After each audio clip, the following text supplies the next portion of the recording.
देश की तीसरे नंबर की सबसे बड़ी पार्टी, राष्ट्रीय पार्टी बहुजन समाज पार्टी संसद में शून्य हो गई है।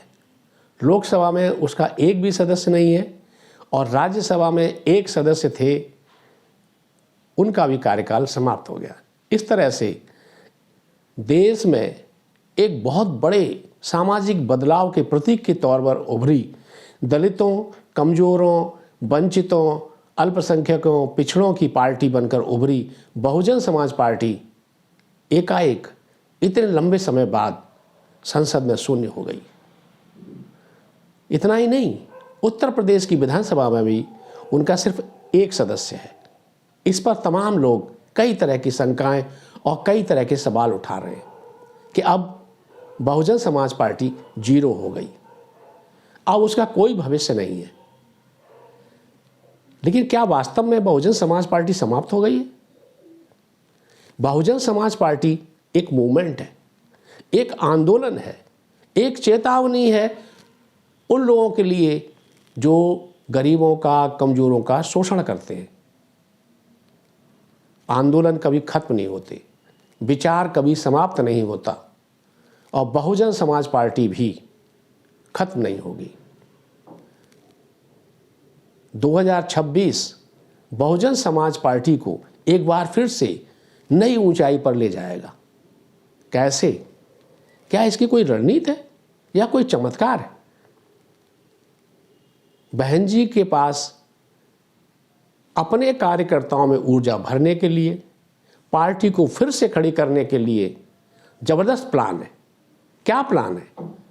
कैसे बहुजन समाज पार्टी एक बार फिर से एक ताकतवर पार्टी बनकर उभरेगी और फर्श से अर्श तक पहुंच जाएगी? दोस्तों, इन शंकाओं का जो आज बहुत तेजी से फैल रही हैं, उठ रही हैं, बहुजन समाज पार्टी पर लोग उंगली उठा रहे हैं, बहन जी पर लोग उंगली उठा रहे हैं, हम उन सवालों का जवाब देंगे और भरोसा रखिए कि आपको बेजवाब संतुष्ट करेंगे। नमस्कार, मैं हूं उदय यादव, हिंदी वार्ता में आपका स्वागत है। दोस्तों, आगे बढ़ने से पहले आपसे एक अनुरोध, कृपया हमारे चैनल को, अगर हमारे विचार आपको ठीक लगते हैं, अगर हमारी बात आपको सही लगती है, हम जो मुद्दा उठाते हैं उससे आप सहमत होते हैं, तो कृपया हमारे चैनल को सब्सक्राइब करें, हमारे वीडियो को लाइक करें और अपने ज़्यादा से ज़्यादा मित्रों में उसको शेयर करें। दोस्तों, बहुजन समाज पार्टी का उत्थान जिस तरह से हुआ था, उस दौर को याद करें कि कांग्रेस के लंबे शासन से उबे दलित, पिछड़े और कमजोर वर्ग के लोग मान्यवर काशीराम के आह्वान पर एकजुट होने लगे और 90 के दशक में एक पार्टी उत्तर प्रदेश में तूफान की तरह आई और पूरे प्रदेश पर छा गई। सत्ता में उसकी हिस्सेदारी आई और मैं आपको बता दूं कि बहन मायावती ने जब वो पहली बार मुख्यमंत्री बनी तो जो सबसे बड़ा काम किया था वो ये था कि कांग्रेस के लंबे शासनकाल में दलितों को जमीन के पट्टे तो दिए गए थे, भूमिहीनों को जमीन तो दी गई थी, लेकिन उस पर कब्जा उनको नहीं मिला था। कब्जा दबंगों का ही था। लेकिन बहन जी जैसे ही मुख्यमंत्री बनी, उन्होंने जो सबसे पहला काम किया वो था कि उन लोगों को उस ज़मीन पर कब्जा दिलाना, उनको मालिकाना हक दिलाना। वे ज़मीन के मालिक हो गए और ये इतना बड़ा बदलाव था कि उसकी आप कल्पना नहीं कर सकते। जो गरीब बेसहारा था उसको सहारा मिला, उसको संबल मिला, उसको ताकत मिली। लेकिन जैसा कि होता है, सत्ता में कई बार कमियां भी होती हैं। बहन मायावती ने कई प्रयोग किए, मान्यवर काशीराम ने कई प्रयोग किए और जहां पहले पार्टी ये नारा देती थी कि ये 85 बनाम 15 की लड़ाई है, सवर्णों के खिलाफ, दलितों, पिछड़ों, अल्पसंख्यकों की एकजुटता की लड़ाई है, उनके अधिकार की लड़ाई है, वो 2007 आते आते एक नए प्रयोग में बदल गई। बहुजन हिताय और बहुजन सुखाय से वो सर्वजन की ओर आई। जो सोशल इंजीनियरिंग का नारा उस समय दिया गया, उस सोशल इंजीनियरिंग की चर्चा पूरे देश में हुई। वो नारा था ब्राह्मणों को साथ लेने का, ब्राह्मणों की अगुवाई देने का, और उसका एक प्रभाव भी देखने को मिला। उस सोशल इंजीनियरिंग के अगुआ थे सतीश चंद्र मिश्रा, बहन जी के खासम खास बेहद भरोसे के। परिणाम क्या हुआ कि जो ब्राह्मण शोषक के तौर पर जाना जाता था, माना जाता था, उस ब्राह्मण ने बहुजन समाज पार्टी का साथ दिया और वो नारा दिया कि हाथी नहीं गणेश है, ब्रह्मा विष्णु महेश है। ब्राह्मणों का भारी वोट मिला, भारी सहयोग मिला। परिणाम हुआ कि बहुजन समाज पार्टी पूर्ण बहुमत के साथ सत्ता में आई, बहन जी मुख्यमंत्री बनी। ये social engineering Bahujan Samaj party के चरित्र को भी बदलने की एक कोशिश थी। बहन जी को लगा कि सबको साथ लिए बिना सत्ता में आना मुश्किल है। ये सही भी था, लेकिन कुछ ऐसी गलतियां हुई कि 5 वर्ष बाद ही बहुजन समाज पार्टी सत्ता से बाहर हो गई और समाजवादी पार्टी एक नए चेहरे के साथ अखिलेश यादव को मुख्यमंत्री रूप में सामने रखने के साथ सत्ता में आ गई। ये एक ऐसा बदलाव था कि जिस पार्टी ने 2007 में 224 सीटें जीती थीं, वो 80 सीट पर सिमट गई और इसके बाद पार्टी का लगातार जनाधार घटने लगा। 2014 के लोकसभा चुनाव में पार्टी का खाता नहीं खुला। 2017 में विधानसभा चुनाव हुए तो उसमें सीटें घटकर 19 रह गईं।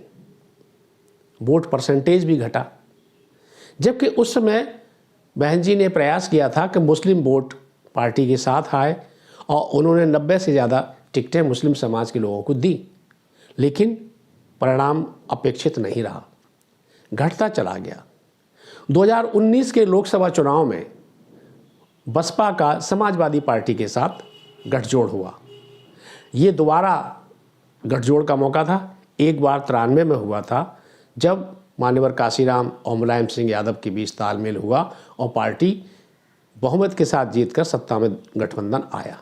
लेकिन 2019 में जब समाजवादी पार्टी और बीएसपी के बीच तालमेल हुआ तो समाजवादी पार्टी को एक भी सीट नहीं मिली, जबकि बहुजन समाज पार्टी के 10 प्रत्याशी जीतकर लोकसभा पहुंचे। यह अपने आप में बड़ी सफलता थी। लेकिन बहन जी को लगा कि सपा के कार्यकर्ताओं ने बसपा को वोट नहीं दिया। पता नहीं कैसे लगा, जबकि सपा का तो कोई भी प्रत्याशी जीता नहीं। वो एक ऐसा फैसला था, बहन जी ने कहा कि अब ये गठजोड़ नहीं चलेगा, गठबंधन तोड़ना था और उसका परिणाम आगे 2022 के विधानसभा चुनाव में बसपा की जो गिरावट थी वो जारी रही, रुकी नहीं और सिर्फ एक विधायक जीता। इतना ही नहीं, 2024 के लोकसभा चुनाव में बीएसपी का खाता नहीं खुला। इस तरह से लोकसभा चुनाव में बसपा का कोई सदस्य नहीं था, जबकि समाजवादी पार्टी के 2024 में 37 लोग जीतकर पहुंचे। वो एक बड़ी पार्टी के तौर पर उभरी, देश की तीसरे नंबर की सबसे बड़ी पार्टी लोकसभा में है। अब ये सवाल उठता है कि बहुजन समाज पार्टी की गिरावट जारी रहेगी या रुकेगी। यहाँ आपको बता दें कि राज्यसभा में बीएसपी के सिर्फ एक सदस्य थे, रामजी लाल गौतम, उनका कार्यकाल भी समाप्त हो गया। इस तरह से ये बड़ी पार्टी जो सामाजिक बदलाव की प्रतीक थी, सोशल इंजीनियरिंग की प्रतीक थी, संसद में शून्य पर पहुंच गई। इससे शंकाएं उठने लगी, सवाल उठने लगे और बहन जी की राजनीति पर, बहन जी के तौर तरीकों पर लोग उंगली उठाने लगे। लेकिन सच क्या है? कार्यकर्ता ये मान के चल रहा है कि बीएसपी को दोबारा खड़ा होना चाहिए। बीएसपी ही वो पार्टी है जो गरीबों की आवाज़ को दमदारी से उठाती है। बहन जी ने एक बार फिर से फैसला लिया और एक लंबे पार्टी की गिरावट से जो एक अनिश्चितता पैदा हुई थी, जो एक निराशा का भाव पैदा हुआ था पार्टी नेतृत्व में और कार्यकर्ताओं में, उसको खत्म किया और 9 अक्टूबर को माननीय काशीराम जी की पुण्यतिथि पर एक विशाल रैली की लखनऊ में। उस रैली में जो भीड़ आई, उस भीड़ ने एक संदेश दिया कि पार्टी खत्म नहीं हुई है, पार्टी खत्म नहीं होगी। बहन जी का उत्साह भी फिर चरम पर था। वे एक बार फिर से नई ऊर्जा के साथ दिखाई देने लगी। दोस्तों, यहां ये सवाल उठता है, क्या बसपा फिर से उसी स्वरूप में आएगी? मैं विश्वास के साथ ये कहता हूं कि 2026 बहुजन समाज पार्टी के लिए एक परिवर्तनकारी वर्ष साबित होगा। इस वर्ष जिन राज्यों में चुनाव होने हैं उनमें सबसे प्रमुख है बसपा के नज़रिए से पंजाब। पंजाब में अभी जो लोकल बॉडीज़ के चुनाव हुए हैं वहाँ बीएसपी की परफॉर्मेंस भारतीय जनता पार्टी से ज़्यादा मजबूत रही है। उनकी उपस्थिति जिस तरह से कई जिलों में महत्वपूर्ण ढंग से देखी गई, उससे साफ संकेत मिलते हैं कि अगर बीएसपी और कांग्रेस का तालमेल वहाँ हो जाए तो इस वर्ष जो विधानसभा चुनाव होने हैं उसमें यह गठबंधन सत्ता में आ जाएगा। इसकी संभावना दिख रही है, इसकी चर्चाएं हो रही हैं कि कांग्रेस बीएसपी का तालमेल होगा। कांग्रेस ने विशेष रूप से राहुल गांधी ने पिछले 2-3 वर्ष में जिस तरह से अल्पसंख्यकों के लिए, आदिवासियों के लिए, अति पिछड़े लोगों के लिए, दलितों के लिए आंदोलन किया है, उनकी समस्याओं को सड़क से संसद तक जिस तरह उठाया है, उससे उनकी विश्वसनीयता दलितों में और अल्पसंख्यकों में विशेष रूप से मजबूत हुई है। अगर कांग्रेस और बीएसपी एक साथ आते हैं तो उत्तर प्रदेश में भी बहुत बड़ा बदलाव होगा, क्योंकि बीएसपी का वोट गांव-गांव मौजूद है। वो कमज़ोर पड़ गया था लेकिन ख़त्म नहीं हुआ था, और एक बार फिर से वो बेहद मजबूती के साथ लोगों के बीच में उतर गया है, लोगों के बीच में काम कर रहा है। इसमें एक चीज़ और देखने को मिली है कि अभी 4-5 राज्यों में जो लोकल बॉडीज़ के चुनाव हुए, केरल, महाराष्ट्र, पंजाब, इन सभी राज्यों में बीएसपी को ज़बरदस्त सफलता मिली है। उन क्षेत्रों में मिली है जहां पहले बीएसपी का कोई वोट नहीं था। ये ज़्यादा महत्वपूर्ण है। महाराष्ट्र में अमरावती में जो शरद पवार का गढ़ है, वहाँ बीएसपी के लोग जीते। ये अपने आप में बेहद महत्वपूर्ण है और इसका परिणाम विधानसभा चुनाव में दिखेगा। अभी जो महाराष्ट्र में महानगर पालिकाओं के चुनाव होने हैं उसमें आप देखेंगे कि बीएसपी कई इलाकों में जीत हासिल करेगी। बसपा के अलावा जो कांग्रेस है वो भी इन क्षेत्रों में अलग से दिखाई दे रही है, मजबूत होकर सामने आती दिखाई दे रही है। एक और दल है जो बीएसपी से तालमेल का इच्छुक है और जो ये मान के चलता है कि बहन मायावती प्रधानमंत्री पद की सबसे मजबूत दावेदार है। वो है AIMIM यानी असदुद्दीन ओवैसी की पार्टी। ओवैसी लंबे समय से मुसलमानों के लिए आवाज़ उठा रहे हैं। उत्तर प्रदेश में उन्हें अपेक्षित सफलता नहीं मिली। पिछले बार जब चुनाव हुए थे तो उनके ज़्यादातर कैंडिडेट की जमानत जब्त हो गई थी, लेकिन इस बार स्थिति में बदलाव आया है, दिखाई दे रहा है। बिहार में उन्हें जीत हासिल हुई, ठीक ठाक जीत हासिल हुई। उसके बाद अभी महाराष्ट्र में लोकल बॉडीज़ के चुनाव में उनको ज़बरदस्त जीत मिली है। ये जान लीजिए कि मुसलमानों ने बहुत ज़्यादा वोट उनको दिया है। वे उत्तर प्रदेश में मायावती की पार्टी के साथ आना चाहते हैं। कई बार उन्होंने इस बात को कहा है। अगर कांग्रेस, ओवैसी और बीएसपी एक होकर चुनाव लड़ते हैं तो तय है कि उत्तर प्रदेश विधानसभा चुनाव में बड़ा चमत्कार देखने को मिलेगा। बीएसपी एक बड़ी पार्टी के रूप में नजर आएगी।